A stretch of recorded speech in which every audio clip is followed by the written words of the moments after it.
सिक्किमे परिभाषाभित्र 371F अन्तर्गत अनि 8 मे एग्रिमेन्ट अन्तर्गत जो पनि सिक्किमे परिभाषाभित्र पर्ने सिक्किमे मूलको भुटिया, सिक्किमे मूलको लेप्चा अनि सिक्किमे मूलको नेपाली बाहेक अन्य जसले अब पाउँदैछ उसलाई चाहिँ अदर क्याटेगोरी बनाएर दिनु भनेको छौँ। यतिको दुःखको कुरो हो चाहिँ जति बेला यो माथि भोटिङ भयो, जब विधानसभा अध्यक्षले यो प्रस्ताव पास गर्नुको लागि जो सहमत छ उहाँहरूले भोट गर्नुहोस् भन्दा मिस्टर पवन चामलिङ सदनभित्र थिएन।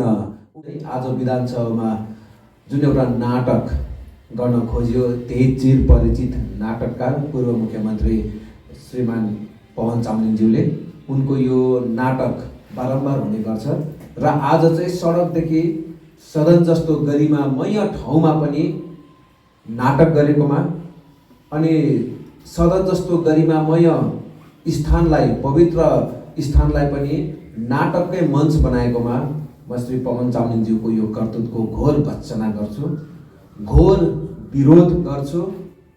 प्रजातन्त्रको मन्दिर मानिएको यो सदनभित्र उनले यस्तो नाटक प्रस्तुत नगर्नुपर्ने अथवा प्रजातन्त्रको यो मन्दिरलाई एउटा उसको सस्तो नाटक र प्रोपोगन्डा देखाउने मञ्चको रूपमा उनले नचुन्नु पर्ने थियो भनेर म उनको यो कालो कर्तुतको जोड भर्त्सना गर्छु। र उनले अघि नै भनिहाल्नुभयो हाम्रो प्रवक्ताज्यूले, उनले नाटक गर्ने क्रममा यदि उनले दस्तावेजको प्रमाणीकरण गर्दै दस्तावेजहरू देखाएर सिक्किम सरकारले गरेको गल्तीहरू प्रमाण गर्नु खोजिरहेको बेला उनले त्यसको विरोधमा बोल्न चाहेको अनि सदनको अध्यक्षले उनलाई बोल्नु नदिएको भए उनको आजको क्रियालाई सायद सही मान्न सकिन्थ्यो होला।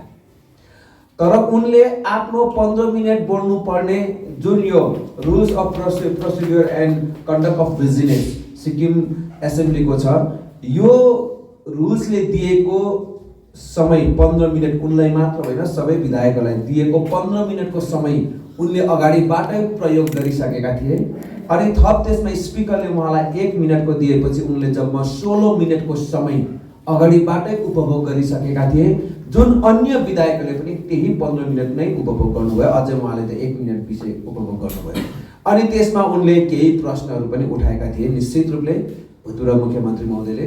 अनि अन्य सबै विधायकहरूले आफ्नो आफ्नो कुरा राखिसकेपछि, कसैले आफ्नो आफ्नो प्रश्नहरू पनि राखिसकेपछि अन्तमा यही कन्डक्ट अफ बिजनेस अथवा यही रुल बुक्सले दिएको अधिकार अनुसार सदनको नेताले त्यो सबै कुरोहरूको जवाफ दिइरहेका थिए। त्यहाँनिर भएका तपाईँहरू सबैलाई याद छ। अनि सदनका नेता एवं मुख्यमन्त्री श्रीमान PS तामाङज्यूले दस्तावेजसँग प्रमाणसँग यो वर्तमान सरकारले सिक्किमे जनताको सुरक्षा र 371F लाई सुरक्षा गर्नको लागि वर्तमान सरकारले के काम गर्यो त्यसको पनि दस्तावेजकरण प्रमाण राख्दै थिए। अनि साथसाथै पहिलाको सरकारको कुन नोटिफिकेसनले गर्दा जो आज मेरोमा छ, पहिलाको सरकारले निकालेको कुन नोटिफिकेसनको कारणले गर्दाखेरि सिक्किमे जनतालाई अनि 371F लाई धक्का पर्यो त्यो प्रमाण देखाउँदै थिए। तपाईँ प्रेसकोहरू पनि साक्षी हुनुहुन्छ। अनि त्यो प्रमाण देखाइरहेको बेला अचानक पवन चामलिङ उठे अनि उनले मेरो यो पोइन्ट अफ अर्डरमा बोल्न चाहन्छु भनेर स्पिकरले समय मागे। अनि त्यति बेला स्पिकरले तपाईँ कुन पोइन्ट अफ अर्डरमा बोल्न चाहनुहुन्छ रुल कोट गर्नुहोस् भन्दा 40 वर्ष विधायक भएको घमण्ड गर्ने पूर्व मुख्यमन्त्री महोदयले यो बुकमा भएको अर्डर अफ पोइन्ट अफ अर्डरको उनले रुल कोट गर्न सकेन। यो बडो आजको लागि दुर्भाग्यपूर्ण कुरा हो। 15 वर्ष माफ गर्नुहोस् 25 वर्ष मुख्यमन्त्री गर्ने अनि 40 वर्ष म यो सदनको सदस्य हुँ भएर आज पनि उसले भन्यो घमण्ड गर्ने व्यक्तिले म पोइन्ट अफ अर्डरमा बोल्न चाहन्छु भनेर उठ्नु खोज्ने, तर स्पिकर महोदयले कुन सेक्सन अथवा कुन रुल अनुसार तपाईँ पोइन्ट अफ अर्डर माग्न चाहनुहुन्छ भन्दा आई नो एभ्रिथिङ मा कुरा सकिदिने, तर पोइन्ट अफ अर्डरको रुल्स अथवा सेक्सन बताउन नसक्ने यस्तो एउटा अध्ययन नभएको व्यक्तिले, यस्तो अध्ययनै नगरेको व्यक्तिले 40 वर्ष यो विधानसभामा बिताउँदा अनुभव पनि आर्जन गरेन रहेछ भन्ने उनले आज प्रमाण गरे। र सदनको नेताको जिम्मेवारी हुन्छ, आज सदनको नेता भनेको संवैधानिक कानुन अनुसार मेजोरिटीमा रहेको पार्टीको नेता अथवा मुख्यमन्त्री चाहिँ सदनको नेता हुन्छ। र सदनको नेताको चाहिँ जिम्मेवारी हुन्छ कि सदनको सदस्यहरूले उठाएको हरेक प्रश्नको उत्तर दिनु। अनि कानुनले के भन्छ भने उत्तर चाहिँ सुन्नु चाहिँ सबै सदस्यहरूको पनि कर्तव्य हुन्छ। सबै सदस्यले प्रश्न उठाए, ठिक छ, अनि त्यसको उत्तर मुख्यमन्त्रीले दस्तावेजसँग दिँदै पवन चामलिङ बिचमा उठेर पोइन्ट अफ अर्डर मान्नु भनेको यो कानुनको सिक्किम विधानसभा कसरी चल्छ यो कानुनको यादै चाहिँ पूर्व मुख्यमन्त्री पवन चामलिङलाई नभएको प्रमाण भएको छ। अनि उनले भने कि मलाई चाहिँ यो चाहिँ मेरो प्रिभिलेज हो, पोइन्ट अफ अर्डरमा बोल्नु चाहिँ मेरो प्रिभिलेज हो, यो मलाई दिनुपर्छ भनेर उनले आज बारम्बार भने। तपाईँले सुन्नुभयो। तर यही रुल्स अनुसार विधानसभा चल्छ। पवन चामलिङ 25 वर्ष मुख्यमन्त्री हुँदा पनि यही किताब अनुसार चल्थ्यो। यो हामीले बनाएको किताब होइन, यो त 4th एडिसन हो। र यही किताब उनले पवन चामलिङले भनेको पोइन्ट अफ अर्डरकै 5 सेक्सन 5 को क्लज सब सेक्सन अथवा क्लजले के भन्छ भने ए ले के भन्छ भने 5 को ए ले यहाँनिर छ है, 5 को ए ले point of order is not a point of privilege. यो पोइन्ट अफ अर्डर चाहिँ कुनै पनि मेम्बरको निम्ति यो प्रिभिलेज होइन। अनि यहाँनिर के भन्छ भने स्पिकरले यदि कसैले पोइन्ट अफ अर्डर उठाउँदैछ भने र स्पिकर त्यो कुरामा सेटिस्फाई छ भने उसले स्पिकरले आफ्नो विवेकको प्रयोग र यो कानुनको प्रयोग गरेर कुनै पनि सदस्यलाई बोल्नु दिनु सक्छ। यो चाहिँ तर बोल्नु पाउनै पर्छ, नपाई हुँदैन भन्ने कुनै पनि मेम्बरको प्रिभिलेज चाहिँ होइन। जो आज पवन चामलिङले घरिघरि यो चाहिँ मेरो प्रिभिलेज हो भनेर क्लेम गरिरहेका थिए र पवन चामलिङ यहाँनिर गलत छ। पोइन्ट अफ अर्डर चाहिँ कुनै पनि मेम्बरको as per this rule books कुनै पनि मेम्बरको प्रिभिलेज होइन। यो चाहिँ विधानसभा अध्यक्षको भित्रको अधिकार भित्रको कुरो हो र विधानसभा अध्यक्षले त्यही अधिकारको प्रयोग गर्दै जब पोइन्ट अफ अर्डर मान्नको निम्ति पूर्व मुख्यमन्त्री श्री पवन चामलिङ उठे त्यति बेला विधानसभा अध्यक्षले पहिला सदनको नेतालाई जवाब दिइहाल्नु दिनुहोस्, त्यसको बादमा म तपाईँलाई बोल्नु दिन्छु भनेका थिए। अनि विधानसभा अध्यक्षले एकदम सही कदम उठाएका थिए। आज अति नै वैधानिक, अति नै संवैधानिक र अति नै प्रजातान्त्रिक कदम आज विधानसभाको अध्यक्षले उठाएका थिए कि पोइन्ट अफ अर्डरमा तपाईँ बोल्नु पाउँदैन भनेन। तर पहिला सदनको नेताले आफ्नो जवाब सबै दिइसकोस्, त्यसको बादमा म तपाईँलाई समय दिन्छु भनेका थिए। यो भन्दा ठुलो प्रजातन्त्रमा विधानसभामा यो भन्दा ठुलो प्रजातन्त्र के हुन सक्छ? यो भन्दा ठुलो डेमोक्रेसी सिक्किमको विधानसभामा के हुन सक्छ कि विधानसभा अध्यक्षले पोइन्ट अफ अर्डर उठाउने पवन चामलिङलाई बोल्नु म दिन्छु तपाईलाई भनेर भनेका थिए। त्यसको साक्षी तपाईँ पत्रकारहरू पनि हुनुहुन्छ। तर पनि विधानसभा अध्यक्षको यो कुरालाई श्री पवन चामलिङले मानेन। अनि आज विधानसभा भित्र विधानसभा अध्यक्षको कुरा नमान्नु भनेको चाहिँ यो सबैभन्दा ठुलो गैर कानुनी कुरा हो, सबैभन्दा ठुलो अप्रजातान्त्रिक कुरा हो, सबैभन्दा ठुलो असंवैधानिक कुरा हो। जनताले चुनेर पठाएको प्रतिनिधिले कानुनलाई सिरो गर्नुपर्छ, यो सबैभन्दा ठुलो जिम्मेवारी हो।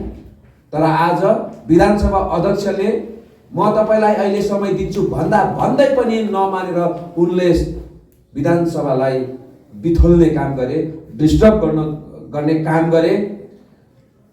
सदनको नेताले दिइरहेको उत्तर जो चाहिँ सदनको सदस्यहरूले सोधेको प्रश्नको उत्तर थियो, त्यो उत्तरहरू पुरा दिनुदेखि रोक्ने काम गरे। अनि बिचैमा उनको अभद्र व्यवहारको कारणले गर्दा, पवन चामलिङको अभद्र व्यवहारका कारणले गर्दाखेरि, यो रुल बुक्सको एगेन्स्टको उनको नाटकको कारणले गर्दाखेरि बिचमा विधानसभा अध्यक्षले 10 मिनटको निम्ति हाउसलाई एडजर्न गर्न कर पर्यो। आज यस्तो इम्पोर्टेन्ट रेजोल्युसन माथि डिस्कसन भइरहेको थियो जो चाहिँ सिक्किम र सिक्किमेको हितको निम्ति थियो।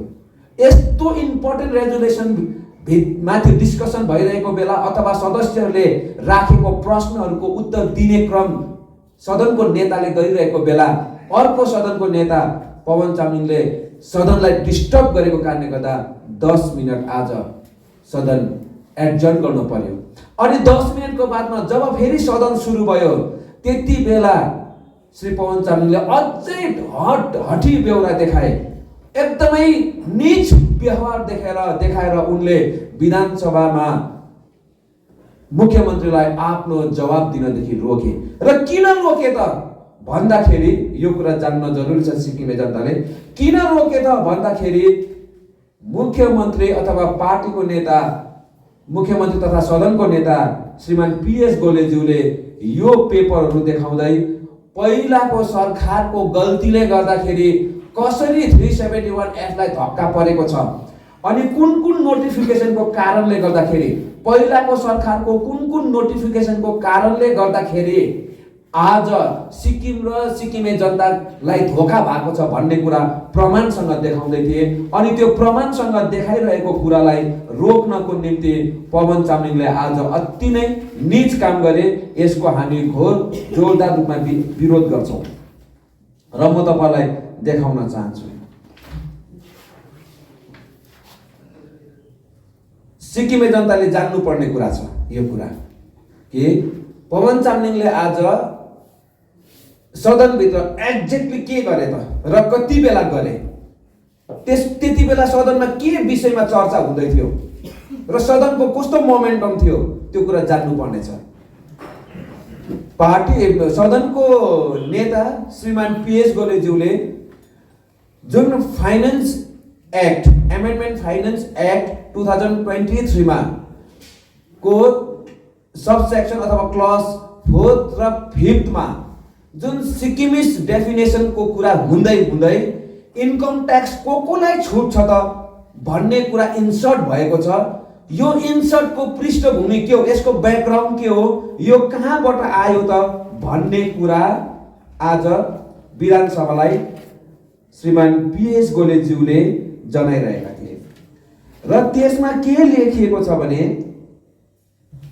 तपाईलाई याद भएको कुरा हो, भर्खरै गत 24 तारिक एमेन्डमेन्ट भएको फाइनेन्स एक्ट 2023 को 4th मा के लेखेको छ भने, यो जान्नुपर्ने अवस्था के छ भने, एनी अदर इन्डिभिजुअल, यो तपाईले फेरि बुझ्नुहोस् है, भर्खरै एमेन्डमेन्ट भएको फाइनेन्स एक्ट 2023 जसमा सिक्किममा केही व्यक्तिहरूले यसलाई विवाद बनाइरहेको छ, त्यसको सबभन्दा इम्पोर्टेन्ट पर्सन 5th मा के लेखेको छ भने, any other individuals who was not domiciled in Sikkim on or before the 26th day of April 1975, but it is established beyond doubt that such individuals, father or husband or paternal grandfather or brother from same father was domiciled in Sikkim on or before the 26th day of April 1975.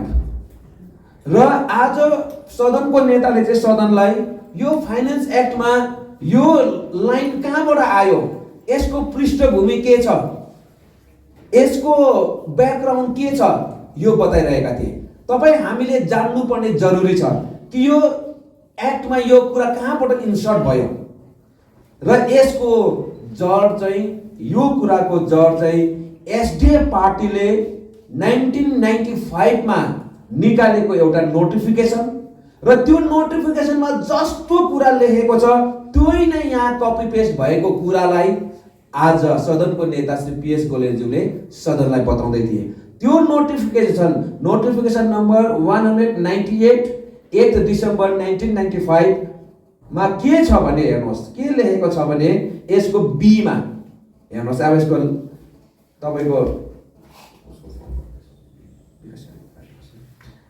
के language हेर्नुहोस्। अब के भन्दैछ यो 1995 पवन चामलिङको सरकारले निकालेको gadget नोटिफिकेसनले के भन्दैछ, क्लज 2 ले all persons whose name is not found registered in the old Sikkim subject register, यहाँनिर पनि त्यही कुरा यहाँनिर अहिलेको नोटिफिकेसन जनाइरहेको छ। अनि के भन्दैछ, जसको चाहिँ विदाउट डाउट, जो चाहिँ सिक्किममा जसको चाहिँ बाउ बाजे अथवा दाजुभाइ सिक्किममा भएको प्रमाण छ अनि उसको शाखा सन्तान चाहिँ तर सिक्किममा थिएन, उनीहरूलाई पनि इन्कम ट्याक्स दिनु भन्ने यहाँनिर जुन कुरा लेखिएको छ त्यही कुरा चाहिँ डोमिसाइलको विषयमा 1995 मा पवन चामलिङले निकालेको ग्याजेट नोटिफिकेसनमा स्टेटको नोटिफिकेसनमा छ। यही कुरा चाहिँ यहाँ इन्सर्ट भएको एउटा पृष्ठभूमि आज पार्टी अध्यक्षले विधानसभामा जनाउँदै थिए। र यो जोडिनुको कारण चाहिँ के त छ? फेरि यो पार्लियामेन्टमा कसरी पुग्यो होला यो कुरा पार्लियामेन्टले कसरी यो कपी पेस्ट गर्यो होला भन्ने प्रमाणको रूपमा मुख्यमन्त्री महोदयले यो एउटा आज सदनमा यो एउटा ठुलो दस्तावेज जो सिक्किमे जनताले जान्न छ यसलाई प्रस्तुत गरिरहेका थिए। यो दस्तावेज चाहिँ कहिलेको हो भने, माफ गर्नुहोस् है म तपाईँलाई बताउनै पर्ने हुन्छ।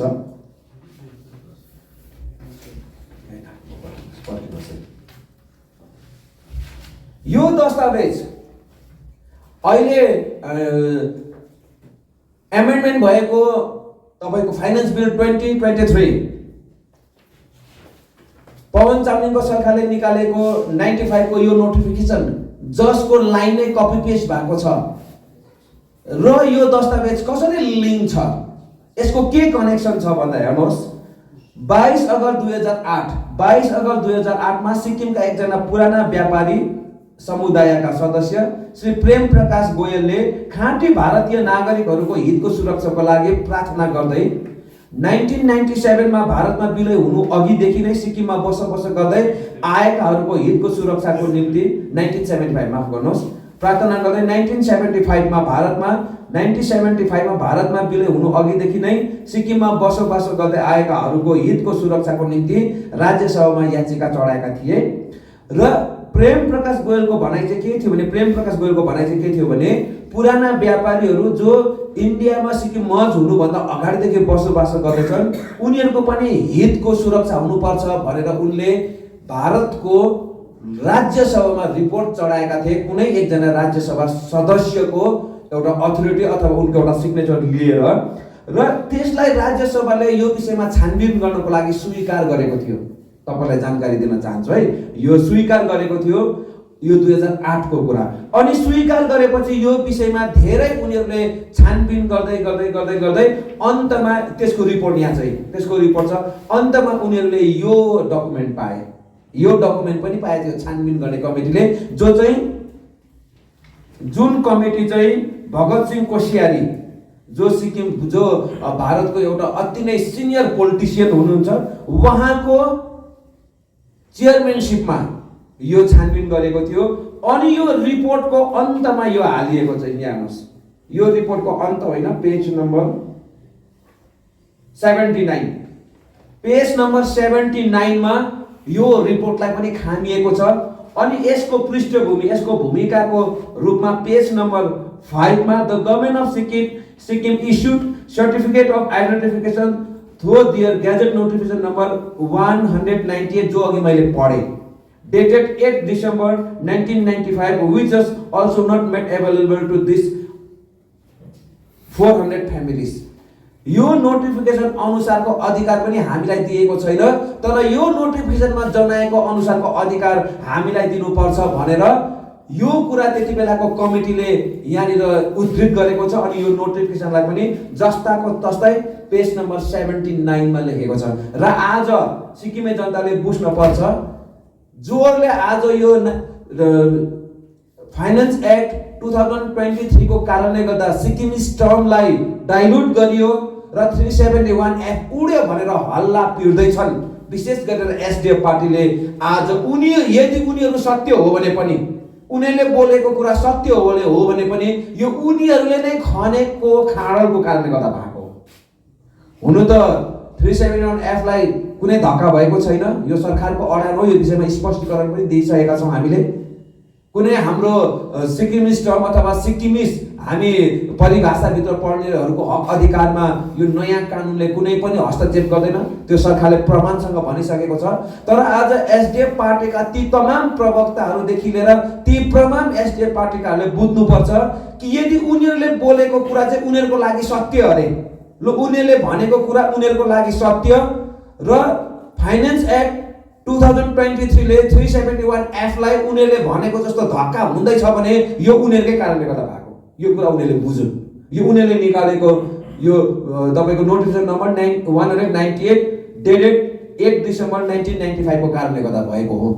र आज यस्तो प्रकारले यो कुरा आज सदनको नेता श्रीमान पीएस गोलेज्यूले सदनमा जब बताउँदै थियो त्यति बेला यो सत्य कुरा सुन्नु नसकेर यो सत्य कुराहरु अझै निक्लिँदै गयो भने विधानसभाको प्रोसिडिङमा पनि यो रेकर्डेड भएर जान्छ अनि इतिहासले मलाई थुक्नेछ भन्ने डरले उनले आज प्रोटेस्टको नाटक विधानसभामा गरे। उनको यो कर्तुतको हामी खुलेर विरोध गर्छौं। अब यो कुरालाई म यतिमा राख्दै आज विपक्षी पार्टीहरूले अनि केही राजनीतिक भित्रबाट राजनीतिक तर बाहिरबाट चाहिँ नागरिक समाजको मुखुन्डो ओडेकाहरूले भनेको जस्तो जब यो कानुनहरू पास हुँदैछ, जब सिक्किमको विषयमा कुराहरू निक्लिँदैछ, सिक्किम सरकार त्यसै सुतेको छैन। सिक्किम सरकारले यो कुराहरूलाई त्यसै हावामा उड्न दिएको छैन। सिक्किम सरकारले चुपचाप आफ्नो काम गरिरहेको छ। 13 तारिक जनवरीको जजमेन्टको बादमा पनि सिक्किम सरकारले यति छिटो काम गरेको कारणले गर्दा केन्द्र सरकारसँग मिलेर 1 महिना नभए 8 फरवरीको दिन सिक्किमे नेपालीमाथि लागेको इमिग्रेन्ट अथवा विदेशीको कलंक एकै झट्कामा सधैँको लगाई मेटाइदिन सफल भएको थियो भने यो पालि पनि जब त्यही सुप्रिम कोर्टको बेस गरेर अनि पहिला एसडीएफ सरकारले निकालेको यो नोटिफिकेसनको आधारमा एमेन्डमेन्ट बिल 2023 पास भयो, फाइनेन्स बिल। त्यसपछि यो फाइनेन्स बिलले साँच्चै सिक्किमेहरूको हक हितलाई यसले साँच्चै घात गर्छ त, 371 एफ लाई यसले साँच्चै घात गर्छ त भन्ने विषयमा हाम्रो पार्टीले अथवा सम्माननीय मुख्यमन्त्री महोदयले देशको कानुनविदहरूसँग यसको जानकारी लिने काम गर्यो। केही व्यक्तिहरूले यो कुरालाई 25 तारिकदेखि नै राजनैतिक रूप दिएर सिक्किममा अब यो सरकार लडाएर हाम्रो सरकार बनाउनु पर्छ भन्ने सपना देख्न थाले। यो नभएको इस्युलाई इस्यु बनाउने कोसिस गरे अनि सिक्किमे जनतालाई भ्रममा पार्न कोसिस गरे। तर उनीहरुकोमा एकैजना पनि लिगल एक्सपर्टले लेखेको कुरा जहाँ चाहिँ यो कानुनले सिक्किमको 371 एक्ट लाई धक्का पर्यो भन्ने एउटा पनि उनीहरुकोमा दस्तावेज थिएन। ल हेर्नुस् त, आज उन जसले पनि यो फाइनेन्स एक्ट 2023 ले 371 एक्ट उड्यो भनेर भाषण दिए उनीहरुकोमा लिगल एक्सपर्टले दिएको ओपिनियनको एउटा पेज पनि थिएन जहाँ चाहिँ लेखेको होस् हो साँच्चै नै यो 371 एक्ट लाई घात गर्यो यो एक्टले भनेर थिएन।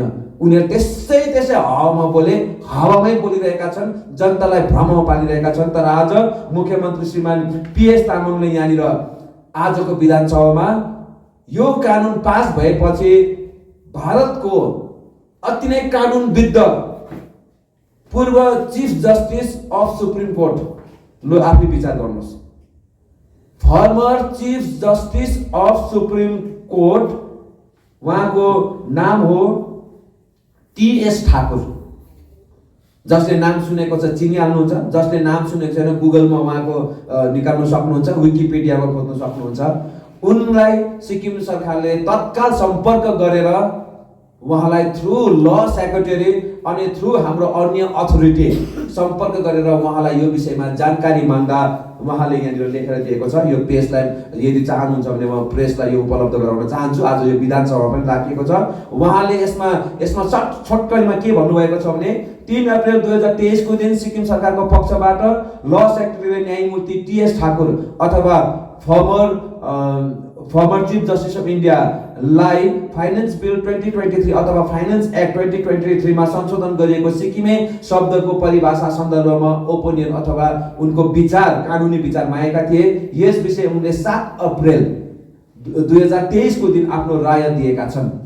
आफ्नो राय जनाउँदै उहाँले लेख्नु भएको छ, भारतको सर्वोच्च अदालतको निर्णयको प्रभावको बारेमा देखिएका आशंकाहरू अनि भारतको सर्वोच्च अदालतको निर्णय अनुरूप आयकर ऐन 1961 को धारा 10 ब्रैकेट भित्र 26A को पछिको संशोधनले भारतको संविधानको धारा 371 F लाई कमजोर बनाउँदैन, उनले यो रिपोर्टमा लेखेको छ। अदालतको फैसला र त्यसको आधारमा गरिएको संशोधनलाई आयकर तिर्ने छुटको प्रश्नमा मात्र सीमित भएको बुझ्नुपर्छ र त्यो भन्दा माथि केही हुँदैन। यो कुरा हाम्रो former chief justice of supreme court Shri TS ठाकुरले आफ्नो ओपिनियनमा लेखेर स्टेट गभर्नमेन्टलाई दिनुभएको छ। यसरी नै अर्को पनि म तपाईहरु समक्ष राख्न चाहन्छु। भारत सरकारको वर्तमान solicitor general of India Tushar Mehta, जो चाहिँ देशकै कानुनविद्ध संविधानविद्धहरूको 1 नम्बर पंक्तिमा हुनेछन्, उनले पनि आफ्नो रिपोर्ट भारत सरकारको लोगोमा दिएको छ। किनभने उहाँ फर्मर होइन, present solicitor general of government of India हुनुहुन्छ र उहाँले आफ्नो भारत सरकारको लोगो भएकोमा अफिसियल लोगोमा आफ्नो ओपिनियन दिनुभएको छ। र यो ओपिनियनको सारांश के छ भने लोकसभा अनि राज्यसभामा ल्याएको फाइनान्स बिल संशोधनले सिक्किमको सुरक्षा कवच संवैधानिक धारा 371 लाई प्रभाव पार्छ भनी सिक्किम सरकार मार्फत सोधिएको प्रश्नमाथि solicitor general of India Tushar मेहताले 5 अप्रिल 2023 मा आफ्नो राय राख्दै सिक्किमे शब्दको व्याख्या यसरी गरेका छन्। उनले आफ्नो व्याख्या 3.2 मा द गभर्नर सिक्किम एक्ट 1974 को दफा 7 ब्रैकेट भित्र 2 ले सिक्किमे मुलका लेप्चा, सिक्किम मुलका भुटिया अनि चोङ साथै अनुसूचित जाति लगायतका सिक्किम मुलका नेपालीलाई दिएको अधिकारको सुरक्षाको प्रात्यभूतिको कुरा गर्दै सिक्किमे भनेको केवल उपरोक्त 3 वटा रैथाने समूह मात्र हो भनेका छन्। उनले व्याख्या 3.4 मा सिक्किम सम्बन्धी कुनै पनि सन्धि सम्झौता सक्लता सर्वोच्च अदालत तथा अन्य अदालतको अधिकार क्षेत्र बाहिर रहेको कुरा बताएका छन्। सिक्किमको निम्ति यो भन्दा ढुक्क हुने अर्को कुरै छैन। सोलिसिटर जेनरलले चाहिँ 371 एफ माथि यदि चर्चा मात्रै पनि सुप्रिम कोर्टहरुमा हुन नसक्ने अथवा कुनै पनि कोर्टमा हुन नसक्ने यो जुडिसियरी म्याटर, एक्जिक्युटिभ म्याटर होइन भनेर भारतको सोलिसिटर जेनरलले बताउँदैछ। उनको व्याख्या संख्या 5.1 को दोस्रो प्याराग्राफमा भनेका छन्, फाइनान्स एक्ट 2023 सिक्किमलाई आयकरमा छुट दिने प्रावधानलाई यस दफाको प्रयोजनको लागि भनेर सुरु गरिएको छ। यसको अर्थ यस्तै संविधानको धारा 371 एफ को कुनै पनि परिस्थितिमा छुँदैन। उनले अन्तमा संविधानको धारा 371 एफ को उपधारा एम को उल्लेख गर्दै धारा 371 एफ न्यायिक र कार्यकारी हस्तक्षेपबाट सुरक्षित भएकोले यो सिक्किमे जनताका लागि सदा पवित्र रहने आफ्नो राय प्रकट गर्नुभएको छ। आज म जसले 371 एफ उड्यो भनेर कराउँदैछ, अहिले पनि प्रेसमा अब यहाँ सिक्किमकोले बाहिरकोले यहाँ आएर सबै काम गर्नु पाउँछ, बाहिरकोले सबै कुरा गर्नु सक्छ भनेर कराउँदै थियो। उहाँ महानुभावलाई पनि म प्रश्न गर्न चाहन्छु, लो तपाईले बाहिरबाट सिक्किमको डोमिसाइल नभएकोलाई भोलि नोकरी माग्नुहोस्, नोकरी पाउँछ? डोमिसाइल नभएकोलाई इन्टरभ्यूमा बसाउनुहोस्, बस्नु पाउँछ? डोमिसाइल नभएकोलाई जमिन करोड पैसा ल्याउनुहोस्, अरब पैसा ल्याउनुहोस्, तर डोमिसाइल नभएकोलाई यहाँ जमिन किनेर रेजिस्ट्रेसन गराउनुहोस्, हुन्छ रेजिस्ट्रेसन? र अघि मात्र विधानसभाको परिसर बाहिरबाट जुन व्यक्तिले अब यहाँ सबै बाहिरको आउँछ केही रहेन भन्दै थियो, उनलाई म आज यहाँ च्यालेन्ज गर्छु। सिक्किम सरकारको नोकरीको एडभर्टाइजमेन्टहरु निक्लिँदा डिओपी मा गएर अथवा एसपीएससी मा गएर एजुकेटेड अल क्राइटेरिया फुलफिल गरेको तर सिक्किम सब्जेक्ट अथवा डोमिसाइल नभएकोलाई फर्म भराउनुहोस्, त्यो फर्म एक्सेप्ट हुन्छ? त्यसको मतलब 371 एफ उडेको छैन। अनि उनलाई म यो पनि आज च्यालेन्ज गर्न चाहन्छु श्री पवन चामलिङलाई, जसले आज मात्रै प्रेस कन्फरेन्स गरेर सबै सकियो भनेको छ, 371 एफ उड्यो सब बाहिरकोले गर्छ भनेको छ। लो सिक्किमको कुनै पनि जिल्लामा 6 वटा जिल्लाको कुनै पनि ठाउँमा डोमिसाइल नभएको व्यक्तिलाई करोड रुपैयाँ लिएर लु जमिन किन्नुहोस् अनि रेजिस्ट्रेसन गराउनुहोस्, हुन्छ रेजिस्ट्रेसन? हुँदैन, किनभने 371 एफ हाम्रो जीवित छ, जीवित रहनेछ। अनि जोहरू आज 371 एफ उड्यो यो नयाँ कानुनको कारणले गर्दा भन्दैछ, उनीहरुकोमा यस्ता कानुनविदहरूको एउटा पनि ओपिनियन छ भने देखाउनुहोस् हामीलाई। कुनै पनि फर्मर चिफ जस्टिसहरुको, वर्तमानमा सोलिसिटर जेनरलहरुको, कुनै पनि लिगल एक्सपर्टहरुको, मान्यता प्राप्त लिगल एक्सपर्टहरुको ओपिनियनमा जहाँ चाहिँ 371 एफ लाई घात भएको कुरा ल्याउनुहुन्छ भने आउनुहोस् बहस गरौँ हामी। तर आज यसरी तपाईहरुलाई कुनै पनि टुङ्गो नपुसको कुराहरु गरेर सिक्किमे जनतालाई भ्रममा नपारिदिने म बिन्ती गर्न चाहन्छु। अनि आज अर्को पनि म च्यालेन्ज गर्न चाहन्छु, जसले पनि यहाँनिर 371 एफ उड्यो, अब डोमिसाइल काम लाग्दैन, अब सिक्किम सब्जेक्ट काम लाग्दैन, किनभने 371 एफ उड्यो भनेर भन्दैछ। लु त तपाईको कुरा सत्य हो भने, लु तपाईको कुरामा कन्भिन्स छ भने तपाईहरु आफ्नै क्लेममा कन्फिडेन्स छ भने लो तपाईहरुको सिक्किम सब्जेक्ट च्यातेर देखाउनुस्, तपाईहरुको डोमिसाइल सिओआई च्यातेर देखाउनुस्। किनभने उड्यो भन्छ भने उडेको चिज किन चाहियो अब तपाईलाई? अब यो काम लाग्दैन भन्छ भने त्यो काम नलाग्ने चिज तपाईलाई किन चाहियो? बाकसबाट निकाल्नुहोस्, तपाईको ओरिजिनल डोमिसाइल च्यातेर देखाउनुहोस् ल। अनि म कहिले पनि डोमिसाइल बनाउँदिन भनेर एफिडेभिट गर्नुहोस् ल। सिक्किम सब्जेक्ट च्यात्नुहोस् तपाईको। यदि उड्यो भनेर तपाईले क्लेम गर्छ र तपाई कन्फिडेन्ट छ भने, अनि सिक्किम सब्जेक्ट म कहिले पनि क्लेम गर्दिन भनेर एफिडेभिट गर्नुहोस्। तब हामी तपाईलाई विश्वास गरौँला, तब सिक्किमे जनताले विश्वास गरौँला। तर आफ्नो छोराछोरीको नोकरी माग्नु चाहिँ त्यही सिक्किम सब्जेक्ट चेपेर सरकारकोमा आउने, त्यही डोमिसाइल चेपेर सरकारकोमा आउने, अनि यो डोमिसाइलको आधारमा नोकरी पाउन, यो डोमिसाइलको आधारमा जमिन रेजिस्ट्रेसन हो न भनेर फाइल चलाउने, तर जनतालाई भ्रममा पार्नुको लागि चाहिँ सिक्किम सब्जेक्ट उड्यो भनेर नाटक गर्ने, यस्तो नाटकको हामी आजदेखि घोर विरोध गर्छौँ।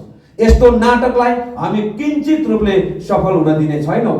र आज साँच्चै नै कुरा गर्नु हो भने 371F लाई डाइल्युट गर्ने काम कसले गर्यो भन्दाखेरि 1997 मा employment exchange compulsory notifications of vacancies act 1959 सिक्किममा लागू गर्ने कोसिस त्यति बेला एसडिएफ पार्टीले गरेको थियो।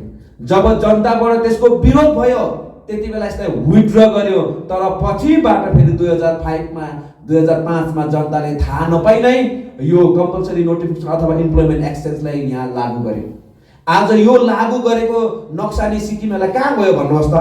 आज तपाईहरुले सानो सानो विशेष गरेर यो पोस्ट अफिसको रिटायर भएको पोस्टम्यान योहरुको इन्टरभ्यु हुन्छ रिटायर भएपछि। त्यो रिटायर हुँदाखेरि आज गाउँ बस्तीमा पहिला जसको घरमा यीकै लोकलले पोस्टम्यानको काम गर्दै थियो, पोस्ट मास्टरको काम गर्दै थियो, त्यहाँ आज यो इम्प्लोयमेन्ट एक्सचेन्ज पवन चामलिङले 2005 मा लागू गरेको कारणले गर्दाखेरि आज पोस्ट अफिसहरुमा सिक्किम बाहिरको एपोइन्टमेन्ट भएर आउँदैछ। उतै इन्टरभ्यु हुँदैछ, पोस्ट सिक्किमको हो, सेन्ट्रल पोस्ट सिक्किमको हो, सिक्किममा छ, तर यो इम्प्लोयमेन्ट एक्सचेन्ज एक्ट 2005 मा पवन चामलिङको सरकारले जनताले थाहा नपाइ नै यहाँनिर इम्प्लिमेन्ट गरेकोले गर्दा, एक्सटेन्ड गरेकोले गर्दा आज साधारण भन्दा साधारण पोस्ट मास्टर र पोस्ट अफिसमा पोस्ट अफिसको काम गर्नेहरुको इन्टरभ्यु बाहिर भएर यहाँ बाहिरबाट मान्छे आएको तपाईले आज बस्ती बस्तीमा देख्नु हुँदैछ। यो कसको कारणले गर्दा भएको हो? मिस्टर पवन चामलिङको कारणले गर्दा भएको। यही कुरा सुन्नु नसकेर आज उनी विधानसभाबाट भागेर हिँडे। यस्तै प्रकारले सिक्किमको पुरानो कानुन ल्यान्ड रेभिन्यू अर्डर नम्बर 1 हुँदा हुँदै अनि यसले सम्पूर्ण सिक्किमेहरुको जमिनको सुरक्षा गर्दा गर्दै Sikkim land transfer act 2005 SDF पार्टीले विधानसभामा पास गरेर लागू गर्यो। अनि यसको नक्सानी कति भयो यो आज सिक्किमे जनतालाई थाहा छ।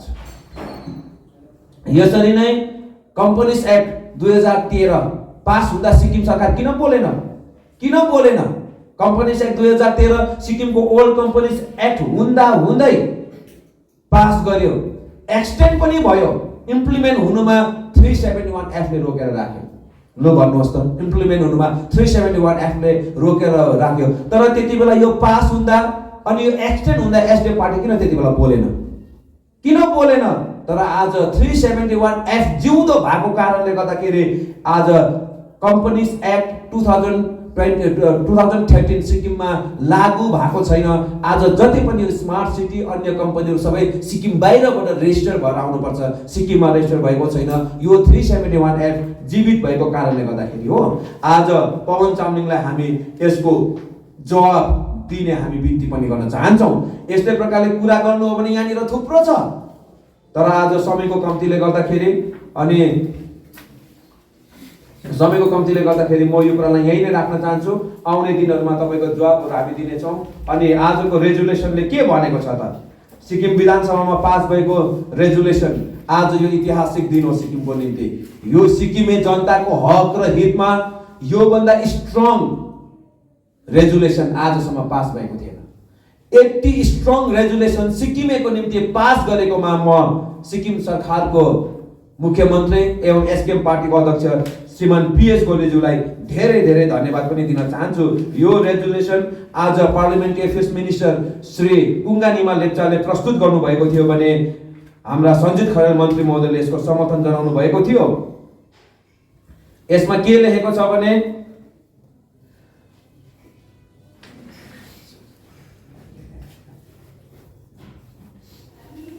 म सबै पढ्ने मेरोमा समय छैन, तपाईँलाई म यो दिइहाल्छु। मेन 4थमा के लेख 5थमा यो तपाईँहरू पढ्नु सक्नुहुन्छ, म तपाईँलाई दिन सक्छु। जबकि यो आज प्लेस भएको ड्राफ्ट कपी हो, अरिजिनल कपी तपाईँहरूले त्यसको विधानसभा सरकारको सिल मोहरसँग तपाईँहरूले पाउनुहुन्छ। यो मेरोमा ड्राफ्ट कपी जस्तो विधानसभामा पेश गरियो त्यस्तै हो, अफिसियल सिल मोहर भएको छाप तपाईँहरूले विधानसभामा आज बेलुका या त भोलि सबै पाउनुहुन्छ। 5थमा के लेखेको छ हेर्नुहोस् त। Further, request Government of India to make necessary amendment in Income Tax Act for putting individuals or person as maintained in clause 4 and 5 of subsection 26 AAA of section 10 of the Income Tax Act 1961 in other category in above sex act for the purpose of income tax exemption। भनेको के हो भन्नुहोस् त। आजको विधानसभाले जुन supreme कोर्टको आदेश अनुसार ओल सेटलर्सहरू जति जनाले चाहिँ आज इन्कम ट्याक्स को छुट पाएको छ, ठिकै छ। अब यो पनि भनिहाल्छु, इन्कम ट्याक्सको उहाँले छुट पाउँदा कसैले विरोध गरेको छैन। आज भित्र कोठे मिटिङहरुमा आज यो मलाई भन्नु कर पर्यो, गाउँ बस्तीको कोठे मिटिङहरुमा एसडीएफ ले गएर के भन्छ, ओ बिजनेस कमिटीलाई एसकेएम ले इन्कम ट्याक्स छुट दियो। अर्को पार्टी छ, अर्को पार्टी हाम्रो सिक्किम भन्ने चुनाव लड्यो दार्जिलिङमा, चुनाव लड्यो सिलगढीमा, कहिले हसिया मालतोलबाट, कोही बेला घाँसफुलबाट। काश्मीर पुग्यो राहुल गान्धीलाई भेट्नु, अनि कोनी कहाँ पुग्यो कोलाई भेट्नु, पार्टीको नाम चाहिँ हाम्रो सिक्किम। लु भन्नुहोस् त, पार्टीको नाम चाहिँ हाम्रो सिक्किम। चुनाव जति सब बाहिर लड्ने, तर पार्टीको नाम चाहिँ हाम्रो सिक्किम राख्नेले के भन्छ, भित्र कोठे मिटिङमा गएर ऊ इन्कम ट्याक्स छुट नदिनु पर्थ्यो ओल्ड सेटलर्सहरूलाई, त्यसो पनि भन्दैन। यो व्यापारीहरूलाई इन्कम ट्याक्स छुट नदिनु पर्ने थियो, दियो भन्छ। तर आज उनीहरूले एउटै पनि माइकमा, एउटै पनि प्रेस कन्फरेन्समा यो भनेको छैन। किन डबल स्ट्यान्डर्ड कुरा? यदि इन्कम ट्याक्सको विरोध, इन्कम ट्याक्स छुट पाएको विरोध गाउँ बस्तीमा गएर कोठे मिटिङमा गर्छौ भने यहाँ आएर प्रेस कन्फरेन्स पनि त्यसको विरोध गर न। त्यति आँट छ, त्यति आँट छ। हामी त जे कुरा भन्छौँ प्रेस कन्फरेन्समा पनि त्यही भन्छौँ, हामी त जे कुरा भन्छौँ माइकमा पनि त्यही भन्छौँ, गाउँ बस्तीमा गएर पनि त्यही भन्छौँ।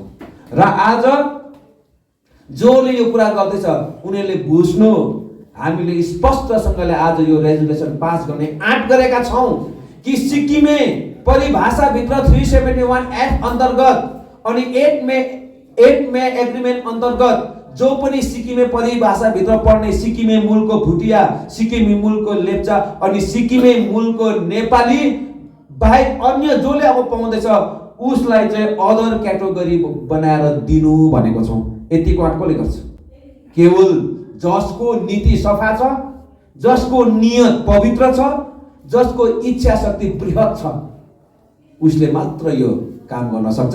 र यसको निम्ति म सम्माननीय मुख्यमन्त्री महोदयलाई धन्यवाद दिँदै अन्तमा तर अर्को दुःखको कुरो हुन्छ, जति बेला यो माथि भोटिङ भयो, जब विधानसभा अध्यक्षले यो प्रस्ताव पास गर्नुको लागि जो सहमत छ उहाँहरूले भोट गर्नुहोस् भन्दा मिस्टर पवन चामलिङ सदनभित्र थिएन।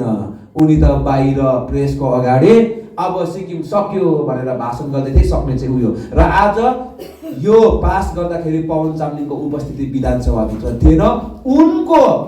उनको एब्सेन्टमा आज प्रेजेन्ट भएको अन्य विधायकहरूले मात्र यसको पास गरे र यत्रो महत्त्वपूर्ण बिल पास गर्दा जुन एउटा गौरव अनुभव हुन्छ, त्यो गौरव अनुभव गर्नदेखि मिस्टर पवन चामलिङ वञ्चित भयो। अनि उनले चाहिँ आज सिक्किमे जनताको हितमा काम नगरेर आफ्नै व्यक्तिगत इन्ट्रेस्टको र यसलाई पनि पोलिटिकलाइज गरेर भोटको माइनस लिने मात्रै काम गरे अनि जनतालाई फेरि पनि गुमराह गर्ने काम गरेकोमा उनको यसको म घोर विरोध गर्दै अनि इन्द्रहाङ सर सुब्बाको विषयमा भनिहाल्न चाहन्छु, किनभने उनीहरूले साह्रै प्रेस कन्फरेन्समा आवाज उठाइरहेको छ। जब यो 24 मार्चको दिन विधानसभा देशको लोकसभामा यो बिल आयो, त्यो दिन इन्द्रहाङ सुब्बा जो सिक्किमको एकमात्र लोकसभा सांसद हुनुहुन्छ, उनी बिल्कुल उपस्थित थिए। उनी उपस्थित थिएनन् भन्ने जो आरोप आएको छ यो पूर्ण रूपले झुटो आरोप हो।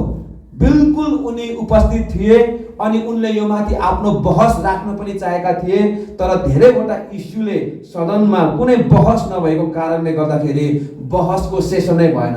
बहसको अब बाहिर सिडीमा उभिएर त गराउनु मिल्दैन।